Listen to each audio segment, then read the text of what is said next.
پیارے بچوں، آج میں آپ کو ایک بھیڑیے اور ایک لڑکے کی کہانی سناتا ہوں۔ ایک دفعہ کا ذکر ہے، ایک چرواہا لڑکا جس کا نام آصف تھا، پاکستان کے شمالی علاقوں کی خوبصورت وادیوں میں سے ایک گاؤں میں رہتا تھا۔ آصف کا گاؤں دراصل پاکستان کے مشہور پہاڑی سلسلے کے دامن میں واقع تھا، جسے کوہ قراقرم کہتے ہیں۔ یہ پہاڑ بہت ہی اونچے ہیں، ان پر زیادہ سبزہ نہیں، لیکن وادیوں میں منظر اس سے مختلف ہے۔ یہاں تیز دریا بہتے ہیں، جیسا کہ دریا سوات، جو کہ برف سے لدے ہوئے پہاڑوں سے نیچے کی طرف بہتے ہوئے نہایت خوبصورت آبشاریں اور جھیلیں بناتا ہوا گزرتا ہے۔ وہاں پر سرسبز گھاس ہے اور موسم بہار میں تمام زمین خوبصورت رنگوں کے پھولوں سے بھر جاتی ہے، اور سینکڑوں ہزاروں شوق رنگوں کی تتلیاں ہوا میں اڑتے ہوئے دکھائی دیتی ہیں، جو اس علاقے کو جنت کا نشان بنا دیتی ہیں۔ وہاں سے تھوڑی سی بلندی پر ایک گاؤں تھا، جہاں پر آصف کے ماموں رہتے تھے۔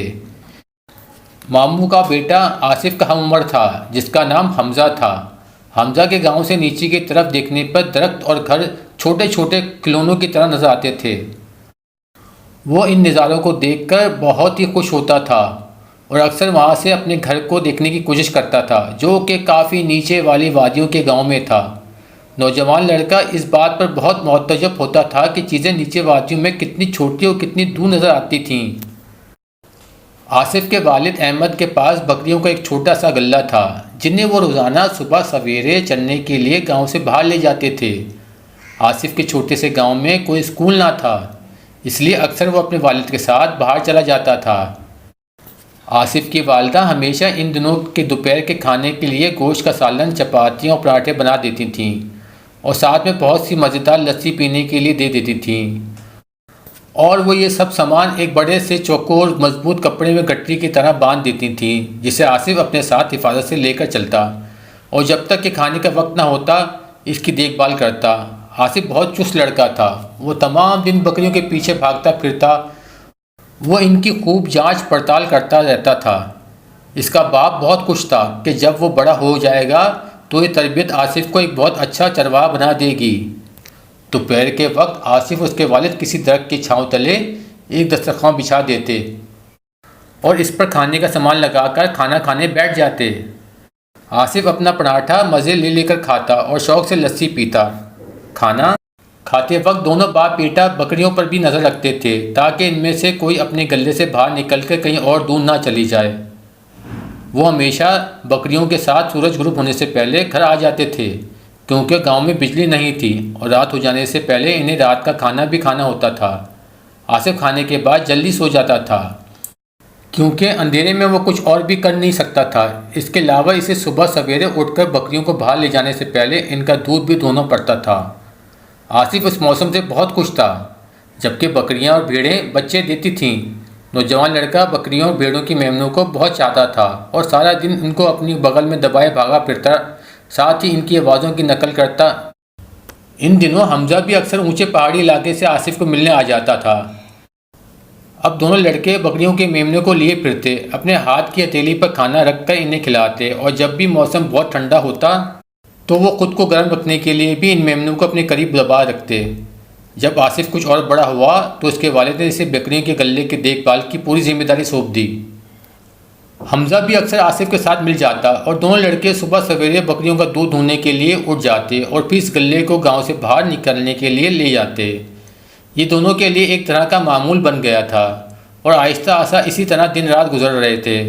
پھر ایک اندھیری رات میں ایک بھیڑیے نے ایک اور کسان جو کہ قریب ہی رہتا تھا، اس کی بکریوں اور مرغیوں پر حملہ کر دیا۔ اس وجہ سے گاؤں میں دہشت پھیل گئی۔ سب کی رائے سے فیصلہ کیا گیا کہ روزانہ رات کے وقت گاؤں کے 2 آدمی نگرانی کے لیے مقرر کیے جائیں گے، جو کہ بھیڑیے کو مار دیں گے اگر اس نے پھر حملہ کیا۔ پھر بھیڑیے نے واقعی دوبارہ حملہ کیا، مگر اس دفعہ اس نگہبان آدمیوں نے اس وحشی پر گولی چلا کے اسے مار دیا۔ پھر جلدی گاؤں میں سکون ہو گیا۔ کچھ عرصہ گزر گیا۔ پھر ایک دن دونوں لڑکے چراگاہ میں ایک چٹان پر بیٹھے بکریوں کی نگہبانی کر رہے تھے، جو کہ تازہ گھاس چبا رہی تھیں۔